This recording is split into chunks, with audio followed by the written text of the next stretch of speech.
If you're new to this channel, this is where we talk about property investing, share smart investing strategies, and anything property related. So if you haven't already, make sure you hit subscribe, smash that like button. All right, now let's get into today's question. Today's question is from Nigel, and Nigel's question is, do Ripe House buy properties in specific locations?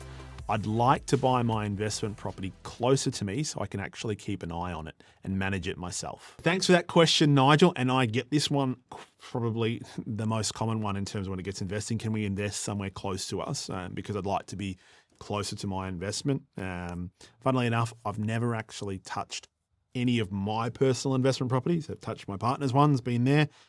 Bit of a pain. Sorry, sweetheart, if you're listening. But yeah, I guess for me, in terms of for most people, firstly, most people aren't trades. And secondly, I guess the touch and feel aspect of what they'd like doesn't always correlate to good things, because unless you are a trade yourself and getting out there and doing the work, that's probably the only time you're actually going to save a bit of money. And then even that's you can argue a case against that too, because if you are a trade, take on work outside of your own hours, because if you're doing that, you increase your income, you increase your servicing, you can then buy another asset, right? So they're the pros and cons. But I think you got to keep in mind too, your trades that maybe I highly doubt they might be doing it for maybe a discounted rate, or you're comfortable with their quality of work. They're not typically going to be working for free.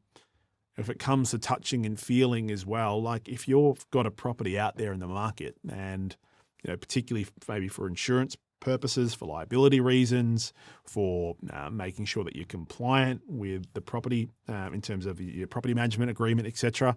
If you're doing work, unless it's like a lick of paint, you want to be making sure that the work's done at a professional standard.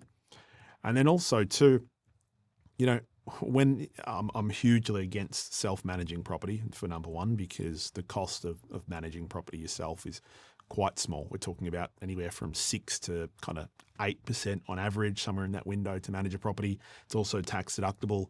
Also, a lot of people that self-manage a property, they typically horrendously under rent properties. I'm a part of a few Facebook groups online regarding property, and probably the number one thing that I see is somebody who, funnily enough, they always post anonymously where they're asking for help because they've had an issue in the property that they're managing and they don't know what to do. They don't understand all the legal requirements. You get yourself a property manager.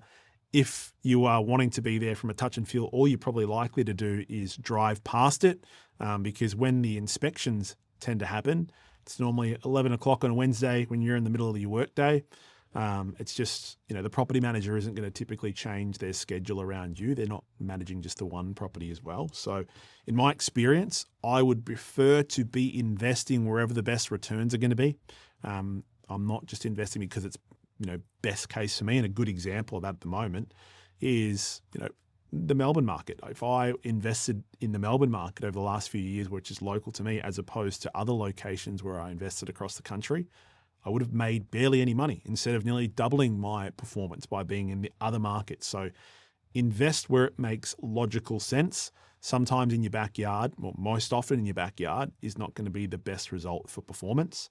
And again, even if you've got trades or you can do work yourself, the returns necessarily aren't always going to be there. But I appreciate your question. If you liked today's video, make sure you've hit subscribe, smash that like button, and we'll catch you on the next one. Bye for now.